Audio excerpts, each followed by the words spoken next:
নিষিদ্ধ ঘোষিত সংগঠন হিজবুত তাহরির নেতা উত্তর সিটি কর্পোরেশনের দুর্নীতিবাজ প্রশাসক মোহাম্মদ এজাজের তাকে এটি দাবি করে তার অপসারণ ও গ্রেপ্তারের দাবিতে অবস্থান কর্মসূচি পালন করছেন গণ অধিকার পরিষদ জিওপি ঢাকা মহানগর উত্তর। এই মুহূর্তে আপনারা দেখতে পাচ্ছেন যে আজকে কিন্তু তাদের সকাল 11টায় এটি হওয়ার কথা ছিল, পরবর্তীতে বৃষ্টির কারণে তাদের সময় পরিবর্তন করা হয় 12টায়। ঠিক তারপর থেকে আমরা দেখেছি যেখানে নেতাকর্মী অবস্থান নিতে শুরু করে। মূলত বৃষ্টির কারণে তারা যেমনটি জানিয়েছে যে জনসংখ্যা কম হয়েছে। দর্শক, এই মুহূর্তে আপনাদেরকে সরাসরি একটু শোনানোর চেষ্টা করবো মূলত তারা আজকে কি জানাচ্ছেন।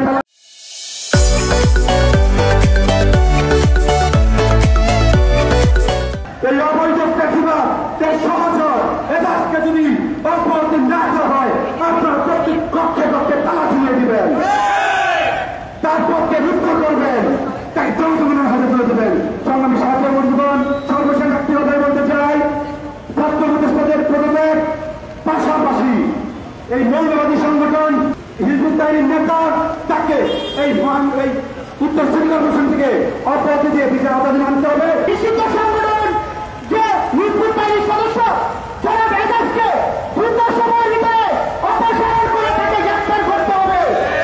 আমরা দেখেছি এই অন্তর্বর্তীকালীন সরকার এই নিষিদ্ধ সংগঠনের সদস্য ঢাকা উত্তর সিটি কর্পোরেশনের প্রশাসক পদে বসিয়ে মূলত নিষিদ্ধ সংগঠন এই জঙ্গিবাদকে প্রশ্রয় দিচ্ছে।